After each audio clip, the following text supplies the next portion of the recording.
Mamlakat iqtisodiyotini yuksaltirishda muhim o'ringa ega Farg'ona neftni qayta ishlash mahsulot cheklangan jamiyati neft xomashyosidan 10 dan ortiq yoqilg'i mahsulotlari ishlab chiqariladi. Bu jarayonda yong'in va texnika xavfsizligi talablariga qat'iyan amal qilinishi talab etiladi. Ana shundan kelib chiqqan holda yurtimizda davom etayotgan dolzarb 30 kun doirasida favqulodda vaziyat sodir bo'lganda obyekt rahbariyati, qutqaruv tuzilmalari va favqulodda vaziyatlar davlat quyi tizim xizmatlarining hamkorlikdagi harakati mavzusida yong'in o'chirish amaliy taktik o'quv mashqi o'tkazildi.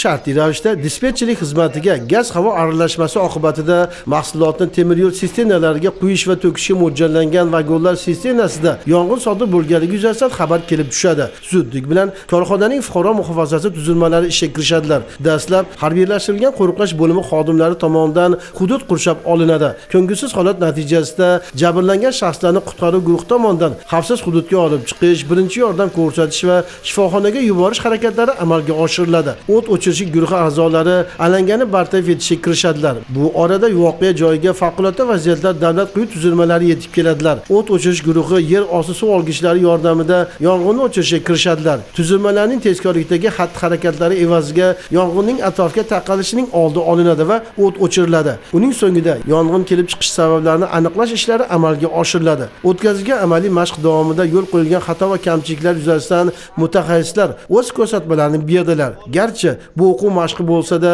bunday mashg'ulotlar korxona ishchi xodimlarining favqulodda vaziyatlar sodir bo'lganda to'g'ri harakat qilish bo'yicha bilim va ko'nikmalarini yanada oshib borishlariga xizmat qiladi.